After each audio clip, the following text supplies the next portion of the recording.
Hi guys, it's Jess, and today we're going to be going over the pros and the cons to living in the city of Vancouver.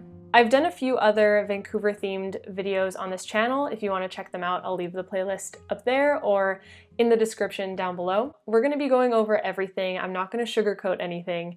And keep in mind that I've lived in the city of Vancouver my entire life, and when you've lived somewhere for a long time, you're obviously going to be more jaded and focus on a lot of the negative aspects to living somewhere, whereas if you're fresh to a city, you're mostly going to be excited and eager and not notice the not so great things. And that's just the reality of it. There's no such thing as a perfect city, but I will say that overall, Vancouver is a great place to live.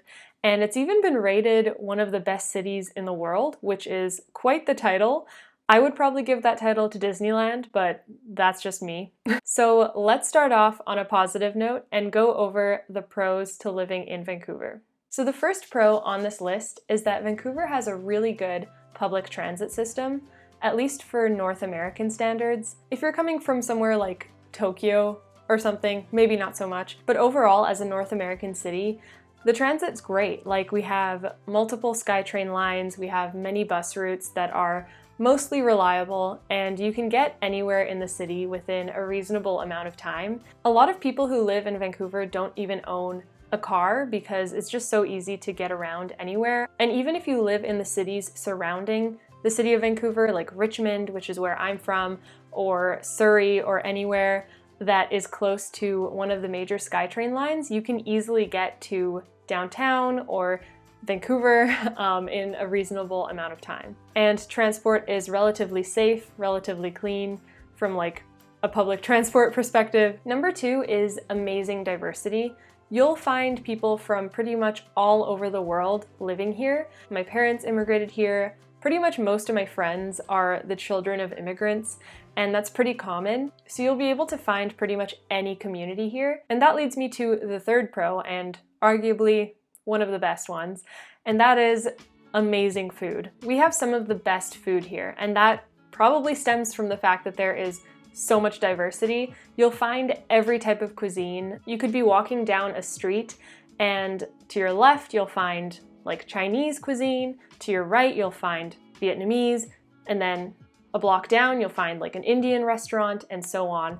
And all the food is just so good because it's super authentic. We also have really cheap sushi here compared to other cities. Getting a sushi roll here is sometimes cheaper than getting a McDonald's burger. So it's not uncommon for someone from Vancouver to eat sushi at least once a week, myself included. If you're vegan, there's a lot of vegan restaurants to choose from. The next pro is if you're looking for chill West Coast vibes, then Vancouver definitely fits that description. I think one of the biggest things that draws people to the city is the fact that you literally have mountains on one end and the ocean on the other. I'm actually within walking distance from a beach, and I can see the mountains from my window of my apartment, and that's pretty cool. That's definitely something that I take for granted, seeing as I've lived here my whole life, but that's definitely not something that every city has. If you love skiing or hiking or just beautiful nature in general, then Vancouver is definitely the place to be. The next pro is that it generally feels pretty safe here. As a woman, I still have to keep my guard up, and unfortunately, crime still does happen, but generally speaking, compared to many other cities and countries in the world, Vancouver is generally a safer place to be. And the last pro on this list is that Vancouver is a very LGBTQ plus friendly city. We have a neighborhood called Davie, and arguably the entire West End, that is very queer friendly, and we're actually considered one of the most queer friendly cities in all of Canada. So unfortunately, Vancouver is not all sunshine and rainbows, which actually leads me to my first con on this list, and that is it rains here a lot. However, you do get used to it, sort of, or at least you learn to manage. There's a lot of gray clouds here, so if you're someone who suffers from seasonal depression, I would definitely recommend getting one of those lights and get yourself a good pair of rain boots, a rain jacket, and an umbrella, because you're going to use those a lot. Number 2 is Vancouver has some of the most expensive real estate in all of North America. It's pretty insane. If your dream is to be a property owner and to have a detached home, then be prepared to cough up millions of dollars just to be able to buy one in the city of Vancouver. And even getting a tiny condo in the city is going to easily cost like $1 million. So it's definitely not affordable. With that said, myself and lots of people do rent, and rent isn't cheap either, but it's definitely doable. I guess that's a sacrifice that people do make to be able to live near the beach and the mountains. But yeah, living here is definitely not cheap. And that leads me to the next con on my list, and that is that everything is so expensive here. Parking is expensive, gas is expensive, insurance is expensive. So me and my boyfriend live downtown, and his parking spot for his car costs $100 a month. And that's considered cheap. Filling up your tank of gas is easily hundreds of dollars. Like, it's ridiculous. So yeah, this is definitely not a cheap city to live in by any means.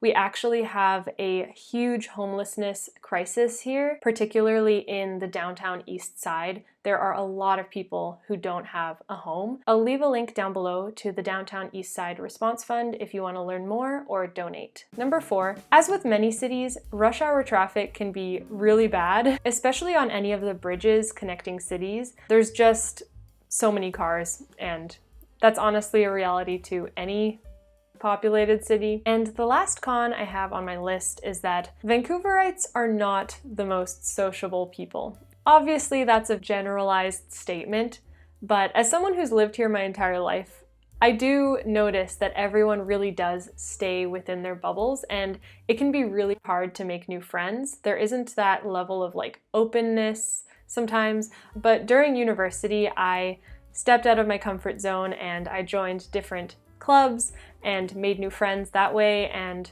it's definitely doable. Just join groups that interest you and, you know, put yourself out there. I know making friends as an adult can be really hard, but it's doable.